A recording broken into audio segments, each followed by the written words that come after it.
Buckle up, folks. This podcast is all about diving into the good, the bad, and the ugly of our bodily, spiritual, and mental experiences. If you are not prepared to challenge your assumptions, laugh at yourself, laugh at me, or maybe even shed a tear or two, then you might want to look elsewhere. But if you're ready to get real, get honest, and get a little weird, then welcome to the Just Chrissy podcast. I'm your host, Chrissy McCammon.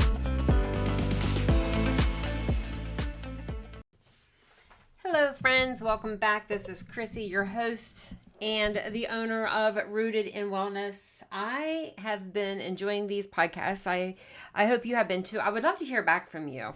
I would love to know what you're learning, what surprised you, if you have an interest in learning about something more, like you'd like some deeper teaching on something. How's your exercise going? We had one of the podcasts here the other day on exercise. How are you doing getting that into your schedule? I thought we would come back and revisit that because we talked about exercise and why we didn't want to stress our body out too much.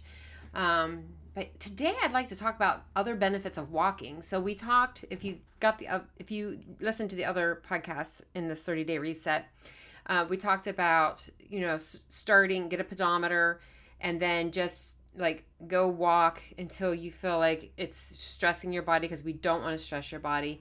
See where you're at. If you're at 3,000 steps, then you can stay at the 3,000 until you can do that easily, maybe a couple days, maybe a week, and then you try to add another 1,000. And then we talked about different things you could do to get those steps up, like walking before or after meals, parking further away in the parking lot at the store, taking a couple extra laps around the office, walking out to get the mail. There's all kinds of things you can do that just adds a little step here, a little step there, until you finally get to your 10,000 steps.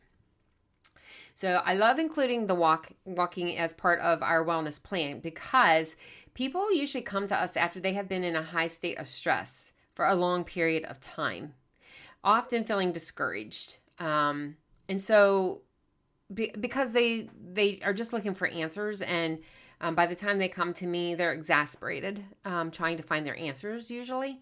So we really discourage in the IHP, Integrative Health Practitioner Program, we discourage high intensity workouts at the beginning stages because of the healing process. Because instead of healing your body, it actually can add stress to your body. And when your body is under stress, it adapts to that stress by producing cortisol. That's the fight or flight. And this is great if there's a bear chasing you, or if your life's in danger, or you need to lift a car. But most of us just live in this high cortisol state, or in the sympathetic nervous system. We've talked about that, in that fight or flight, and that's where the problem stems from. Walking is one of the most therapeutic activities you can implement into your lifestyle.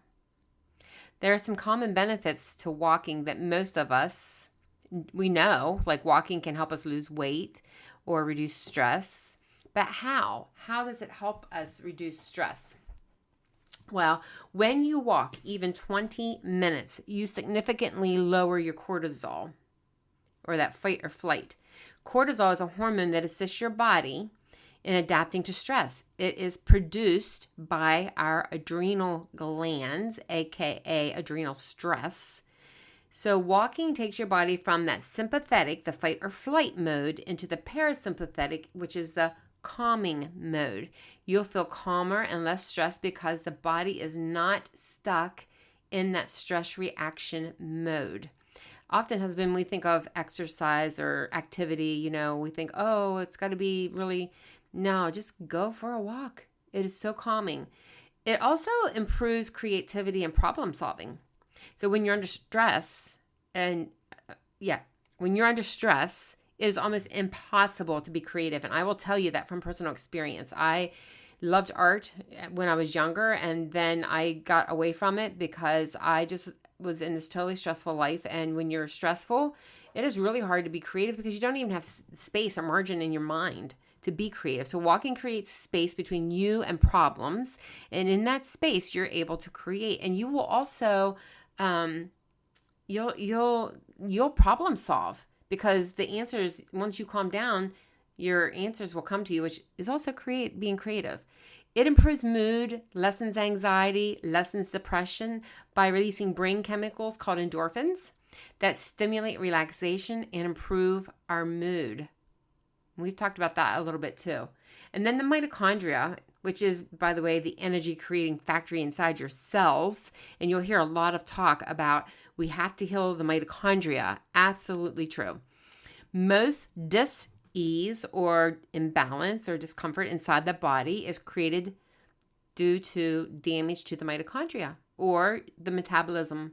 They're also known as like metabolism problems.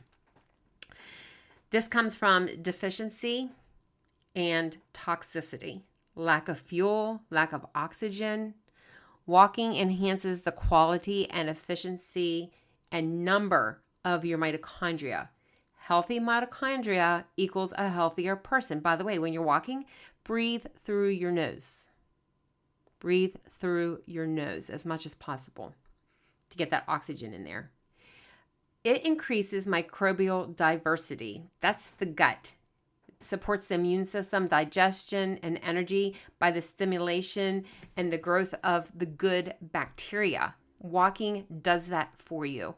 It also improves the antioxidants within you, meaning that your body has the ability to create antioxidants.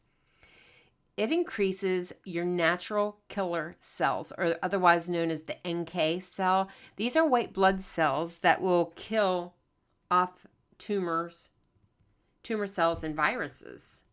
Like they're your natural killer cells. That's what they do. They go out and kill. Walking increases insulin and glucose sensitivity. I think I said this before. Just check your sugar, like your blood sugar levels before you go for a walk and after a walk. Do you have significant problems with your insulin resistance, glucose? Walking can significantly decrease your resistance to insulin, which will help your blood sugar. If you're diabetic or pre-diabetic, walking will be amazing for you. If you have the, most people probably have not heard of this. If you have the dawn phenomenon, that's an early morning rise in blood sugar, also called blood glucose in people with diabetes. Taking a long walk can burn off that sugar. The first 25 to 30 minutes of walking, I want you to hear this. I'm going to pause. The first 25 to 30 minutes of walking burns off sugar. Then you start burning fat. Isn't that interesting?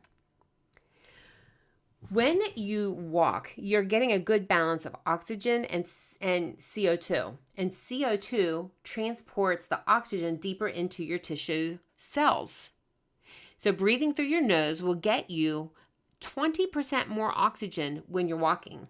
This movement and uptake of oxygen reduces inflammation. Isn't that amazing? So breathe through your nose. Bone density increases.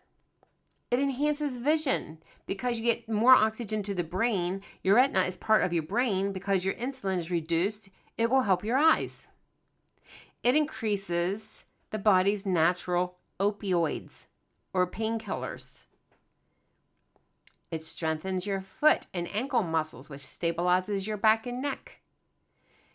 It encourages movement in the lymphatic system because this system does not have a pump. It relies on the movement of your body to move the lymph, which is your body's way of detoxing. We can talk about that on another podcast. I'm going to make a note here. That's come up several times. So I'm sure that you'll agree with me that just by adding this simple, easy to do daily activity, it will have a huge payoff for your overall health.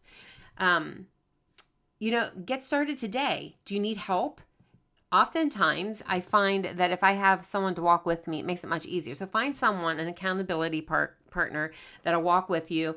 Start out 10 minutes, then go 15 minutes, and build up until you're accomplishing 10,000 steps a day. And always remember that when you feel like you are falling short, it's about progress, not perfection. When you feel like you're falling short, you're still doing better than the person on the couch, and you're still doing better than what you were prior to this, right? So get out there, 5, 4, 3, 2, 1, and get walking. I want to hear back from you guys. I want to hear, like, once you start walking, the differences you notice. I'm excited to hear all these testimonies. All right, guys, have a great day.